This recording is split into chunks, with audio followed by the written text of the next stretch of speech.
முல்லைப் பெரியாறு அணை பிரச்சனையில கேரள அரசாங்கம் 1979ஆம் ஆண்டிலிருந்து இன்னைக்கு வரைக்கும் தொடர்ந்து பிரச்சனை பண்ணிட்டே இருக்கிறாங்க. பல கட்டங்களாக போராட்டங்கள் நடந்திருக்கு. 2011ல 3 மாதம் கேரளாவுக்கு தமிழ்நாட்டுக்கு இடையே போக்குவரத்தே தடைபட்டிருக்கு. பெரிய பொருளாதார இழப்பை கேரளா சந்தித்தது. இன்னைக்கு அதை மறந்துட்டு இந்த தேனி, திண்டுக்கல், மதுரை, சிவகங்கை, ராமநாதபுரம் உள்ளிட்ட 5 மாவட்டங்களில் வாழக்கூடிய 10 லட்சம் விவசாயிகள், குடிநீருக்காக காத்திருக்கக்கூடிய 1 கோடி மக்களுடைய வாழ்வாதாரத்தை முற்றிலுமாக அழித்துவிட கேரள அரசாங்கம் முடிவு செய்து இப்ப வேலை பார்த்துட்டு இருக்கு. கேரள அரசாங்கத்துக்கு ஒத்துழைப்பது யாருன்னு கேட்டா நம்முடைய மத்திய சுற்றுச்சூழல் அமைச்சகம். இந்த முல்லைப் பெரியாறு அணையை எப்படியாவது உடைத்து விட வேண்டும். இதை உடைத்துட்டு இந்த 1 கோடி மக்களுடைய குடிநீர் ஆதாரத்தை முற்றாக அழித்து விட்டு இடுக்கி அணைக்கு தண்ணியை கொண்டு போய் மின்சாரம் எடுக்க வேண்டும் என்பதற்காக மட்டுமே இந்த வேலையை கேரளா செய்கிறது. இடுக்கி அணையில 70 டிஎம்சி தண்ணி, முல்லைப் பெரியாறு அணையில 142 அடி கிடக்கும் போது மொத்த தண்ணீருடைய அளவு எவ்வளவு தெரியுமா? 7.66 டிஎம்சி தண்ணி.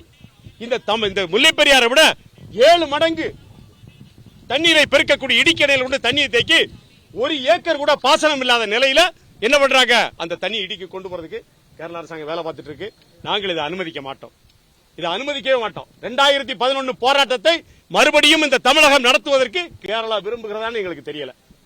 அரசாங்கம் தான், கேரள அரசாங்கம் தான் எங்களுக்கு எதிராக இருக்குது. முல்லைப் பெரியாறு அணையை உடைச்சிட்டா விட்டுருவோமா? அதை விடக்கூடிய யாரும் இங்க இல்ல. இந்த 5 மாவட்டத்தில் 1 கோடி பேரும் அந்த முல்லைப் பெரியாறு அணையை உயிராக நேசிக்கக்கூடியவர்கள். அணை மீது கை வைத்தால் 1957 மொழிவழி பிரிவினையின் போது கேரளாவுக்கு தூக்கி கொடுக்கப்பட்ட தேவிகுளம், பீர்மேடு, உடுமஞ்சோலை உள்ளிட்ட 7 தாலுகாக்களை தமிழகத்தோடு சேர்க்க சொல்லி இயக்கம் நடத்துவோம். தமிழகம் முழுவதும் போராட்டம் வீரியமடையும்.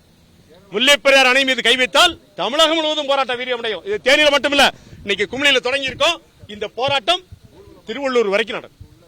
அதுல எந்த மாற்று கருத்தும் இல்ல. அதில் அசைஞ்சு பின்வாங்கிறதுக்கு எந்த வேலையும் இல்ல.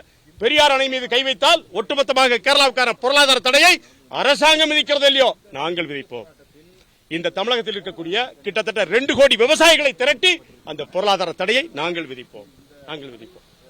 இதுக்காகத்தான் இந்த போராட்டம். முல்லைப் பெரியார் அணை மீது கேரளா இல்ல, ஆந்திரா, கர்நாடகா, மத்திய அரசு யாரும் கை வைக்க முடியாது. அதுதான் எங்களுடைய நிலைப்பாடு. வழக்கறிஞர் ஈசன் முருகசாமி, நிறுவனர், தமிழக விவசாயிகள் பாதுகாப்பு சங்கம். தொடர்ச்சியாக கேரளா முல்லைப் பெரியாறு மட்டுமல்ல, பவானியாறு, சிறுவாணி, பரம்பிக்குளம், ஆழியாறு, அமராவதி, தொடர்ச்சியா செண்பகவல்லி அணைக்கட்டு வரைக்கும் தமிழ்நாட்டின் நீராதாரத்தின் உரிமையில் விளையாடிக் கொண்டிருக்கிறது. நேற்று அமராவதியிலே தடுப்பணை கட்டிக் கொண்டிருக்கிறார்கள். அதை கண்டித்து கேரள முற்றுகை நடத்தினோம். இன்று முல்லைப் பெரியாறில் நாளை சுற்றுச்சூழல் ஆய்வுக்கு எடுத்துக் கொள்ளக்கூடிய அந்த மனுவை மத்திய அரசு நிராகரிக்க வேண்டும் என இன்று இங்கு நடத்திக் கொண்டிருக்கிறோம், குமிழ் நடத்திக் கொண்டிருக்கிறோம். ஒன்றை மட்டும் சொல்லிக் கொள்கிறோம், முல்லைப் பெரியாறு அணை என்பது அணை அல்லது நீரல்ல, தமிழ்நாட்டின் உரிமை. முல்லைப் பெரியாறு அணை உடைக்கப்பட்டால் இந்தியா உடையும் என்பதை விவசாயிகள் நாங்கள் எச்சரித்து தெரிவித்துக் கொள்கிறோம். கேரளா 13 வழிகளிலே தமிழ்நாட்டில் இருந்து உணவுப் பொருட்களை பெறுகிறது. நான் உனக்கு பால் கொடுக்கணும், முட்டை கொடுக்கணும், பீஃப் கொடுக்கணும், காய்கறி கொடுக்கணும், உனக்கு அணை கட்டுறதுக்கு எம்சாண்ட் நான் தான் கொடுக்கணும். ஆனா நீ எனக்கு தண்ணி கொடுக்க மாட்டியா? ஆக கேரளா இருக்குமா இல்ல கேரளா இருக்கணுமா, அழிக்கப்பட வேண்டுமா என்பது கேரளா எடுக்கக்கூடிய முடிவில் தான் இருக்கிறது. தமிழ்நாட்டின் நீராதாரங்கள் மீது கை வைத்தால் கேரளாவை தமிழ்நாடு இருக்கும் இடம் தெரியாமல் அழித்து விடுவோம் என்பதை நாங்கள் தமிழ்நாட்டு விவசாயிகள் சார்பில் தெரிவித்துக் கொள்கிறோம்.